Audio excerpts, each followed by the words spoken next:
going? To our farm. To our farm, god damn it. And it's ours as of today, actually. We're on our way to meet the realtor for probably the last time, at least in the foreseeable future. And we're gonna get the keys today. So this is actually like our starting point. Yeah, a raw starting point. And we're gonna spend the whole weekend there.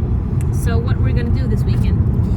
We will build a fence, we will rake a lot of leaves and yeah, build a home for that chaos back there. Yeah, he looks sleepy now, but he's totally fooling you. You will see. You will see when hell is unleashed upon the farm. If you're wondering if Swedes actually eat fika all the time, oi, someone wants a bite. Yeah.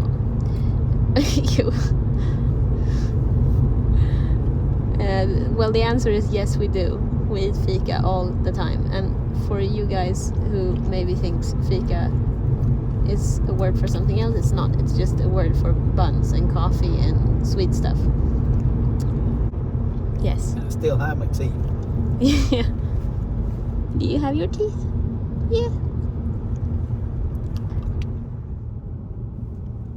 We have about a 1.5 hour drive from our home in Uppsala in Sweden to our farm in Avesta, which is in the region of Dalarna. We don't mind it though, because we get to kind of prepare and plan what to do during the weekend. Having met with the realtor, we got the keys and we finally arrived at our beautiful farm. The weather was perfect, Eros was having the time of his life, and even though we were suddenly in debt for the rest of ours, it didn't seem that bad.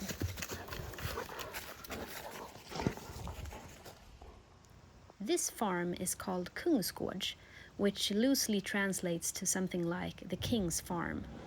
It was built in 1893, and it's said to have been one of the grandest in its day.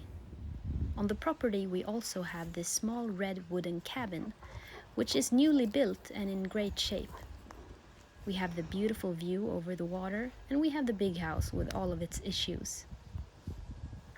It's not often in life where you feel just like completely happy, but this was one of those days. We spent a lot of time unpacking since we had a whole trailer full of stuff, but we also took the time to just relax and go and rake some leaves and just enjoy the sunlight.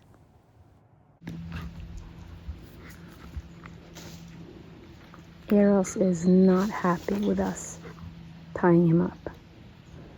But this guy loves to hunt, which he never gets to do, of course, but, you know, as soon as he smells that rabbit or whatever, he gets crazy. And I could tell he was on his way. So, yeah, he got tied up, and he has quite long tie, but apparently it's not enough. What is Daddy doing? Why is he wearing something on his head?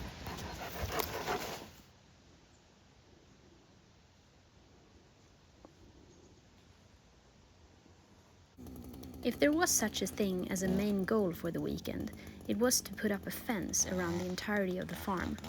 But to do that, we had to prep the area by cutting down grass, small trees and bushes, so that we could put up the fence smoothly.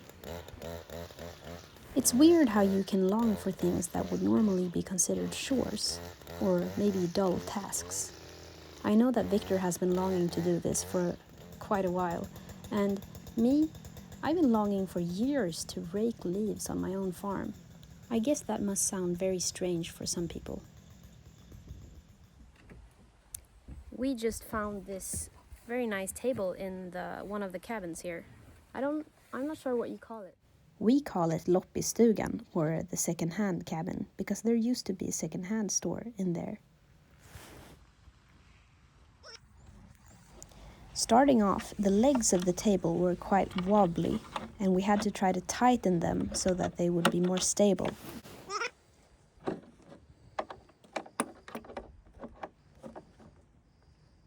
Me not being quite the fan of tools that Victor is, I obviously chose the wrong one, because this was a tedious work and it was not satisfying at all. When I was finally done with the horrible work of fixating the legs, I moved on to cleaning the table. It was full of spider webs and dust, so I gave it a wiping with some såpa, or citronsåpa, which is kind of a lemon-scented soap. We put up this temporary fence just to kind of keep Eros off our hands today, because the main goal of this day is to build the big fence right over there. For a moment, me and Victor de-escalated down into quite stereotypical gender roles, as he was preparing for the fence with a clearing saw, and I was cleaning a small vase to make a home out of the red cabin. Don't worry though, you'll see quite a bit of me with both a chainsaw and a clearing saw and all matter of different saws in this YouTube channel. I guess you might be wondering why I'm preparing decor and furniture for the small cabin rather than for the big house.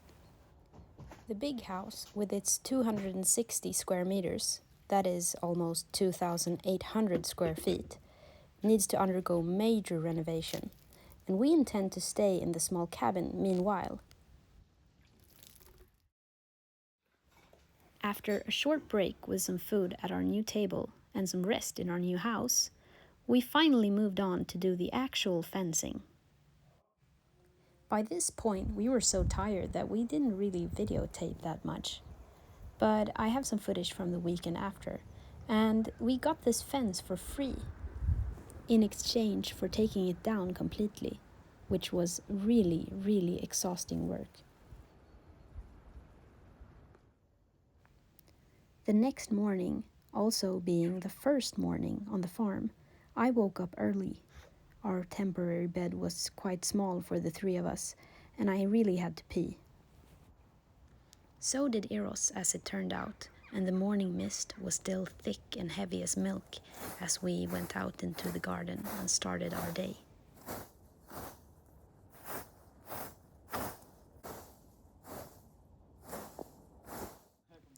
The last day of our first weekend on the farm, being the Sunday, we had invited our friends and family for a barbecue. Therefore, most of the day went on with planning and preparing for their arrival. However, we of course also found some time to just work and enjoy ourselves on the farm. And I spent this time planting some bulbs for spring. These bulbs are meant to be planted during the autumn, and then they bloom in spring when the warmth starts hitting them from above. I planted a whole lot of crocuses, and also some tulips and some hyacinths and daffodils.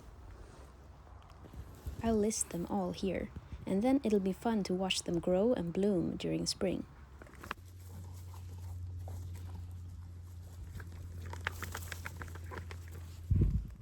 Time passes quickly when you have fun, and before we knew it, our guests started arriving. At first we had planned to have the party outside, but as rain kept hitting us on and off, it's a good thing we had a big porch to have the barbecue on. All in all, we had a great first weekend on our farm, and it was so fun to get to show it off to our friends and family. On this channel, you'll get to see what it's actually like to try to revive an old farm to its former glory. So please subscribe and like for more. Thank you for watching.